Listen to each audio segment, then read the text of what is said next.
please be sure to use supporter creator code Justicul when buying things in the item shop. I will give a shout out to someone who can prove they bought something with it in my next video. It would be greatly appreciated. Thank you very much.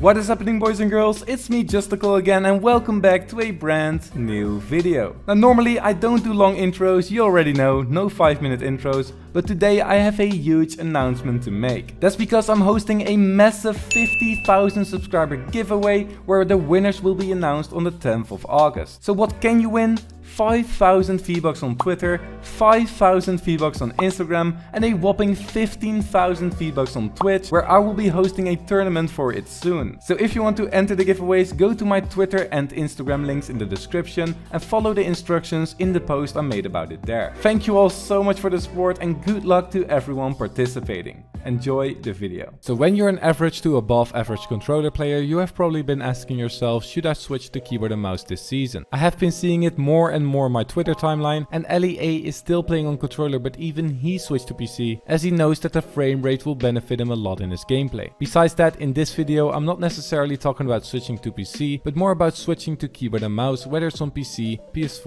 or Xbox. So, should you switch to keyboard and mouse in Season 10? Absolutely.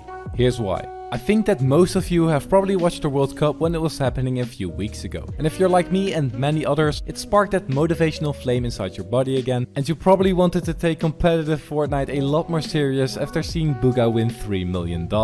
Now I know that this doesn't apply to all of you, as some people just like to play the game casually, but I think that I can safely say that most of my viewers are competitive minded and want to improve and win more in Fortnite. That is not going to happen on a controller. I know that people are going to be mad about me saying that, but hear me out for just a quick second. Let's take a look at the final standings for the World Cup solos and duos. For solos, there hasn't been a single controller player that finished in the top 30 for the World Cup. For duos, we have Wolfies in second place, being a controller player. Congratulations, by the way. And apart from that, there is no controller players in the top 30 again. And even with Wolfies becoming second, he also had a solid teammate helping him on keyboard and mouse. Now this video is not about me bashing on controller players. I have a lot of respect for them and I think they are doing really well competing on such a high level. But let's take a moment to reflect on your own controller gameplay. If all the high level competitive controller players like Izza and Unknown Army are struggling to place well in the World Cup because of the disadvantages they have, then how are you, as an average to above average player, able to ever do well in a competitive environment and reach the top? It's not likely. Now I'm not saying that this is impossible, and the placement of Wolfies and Izza in the World Cup are already insanely impressive, but these players are more the exception than the norm, as the rest of the leaderboard is filled with keyboard and mouse players. So if you've been stuck on your controller progress for a while now, you have played for ages, have a lot of passion to play competitively, but don't see the results, then switch right now. It will be the best decision you'll ever make and it will improve your progress in less than 3 months. Now with that out of the way, the World Cup is now over, and the tournaments have come to a brief end in Season 10 for now until the next announcement. That means it is the perfect time to switch to keyboard and mouse right now. There are basically no excuses right now as you don't have any tournaments to play, and if you switch right now then you will already be at a really comfortable level on keyboard and mouse when the next tournament announcement arrives. Take this season to get used to keyboard and mouse, play with it in the tournaments that happen this year, and by the end you might be able to qualify for the next World Cup and potentially bring home $3 million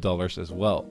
So with the new season, not only did they add the very overpowered brutes, which they hopefully will remove very soon, they also vaulted every single bit of rotation apart from hoverboards and shockwave grenades. What does this mean to you? It means you have to step your game up from the beginning. Last season when you switched to keyboard and mouse and you went into arena, you didn't have to be the best at it yet. You could just sit in a baller, wait until end game, eliminate the lost opponents and post your keyboard and mouse win on Twitter to be called goated. In this season it's a different story. You have have to be aware of rotations, and being able to build and tunnel will get you very far when surviving in arena. This is very hard for new keyboard and mouse players, but this will make you improve a lot faster than sitting in a baller all game. So yes, even though me and many others are sad that so much rotation has been vaulted, you can use it to improve a lot this season and permanently switch over to keyboard and mouse. Always make negatives into positives. Unless you're dealing with brutes, then it's basically just better to give up. Talking about arena. The new arena system and rankings will give you way better possibilities to practice than the previous system, so it is wise to switch to keyboard and mouse this season and get the best practice in.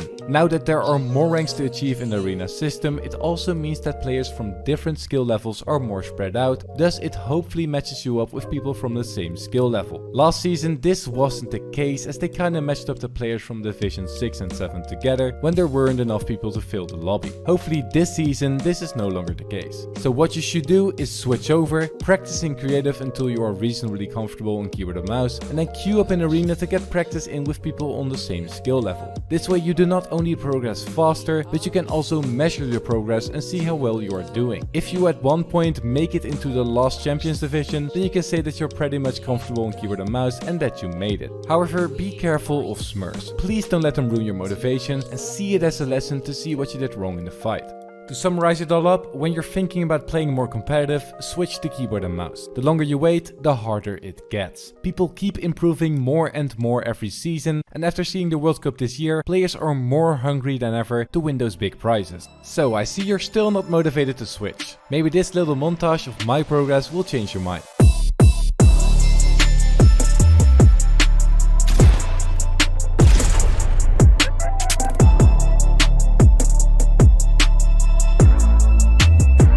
No, no, no!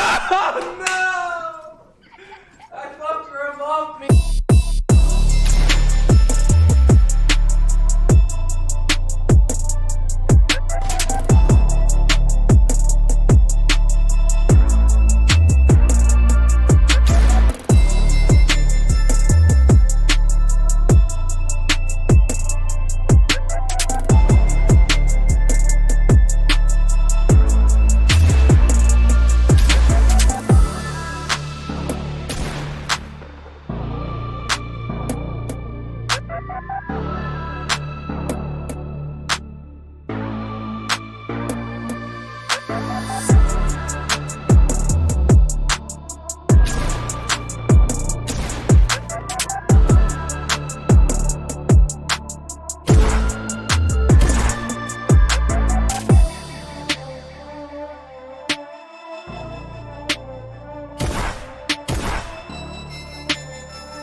Now I hope I motivated at least some of you to make the switch to keyboard and mouse. If I did, or if you enjoyed the video, then please leave a like on it and consider subscribing, that would be greatly appreciated. Besides that, I hope you all have an amazing day and I will hopefully see you in the next video.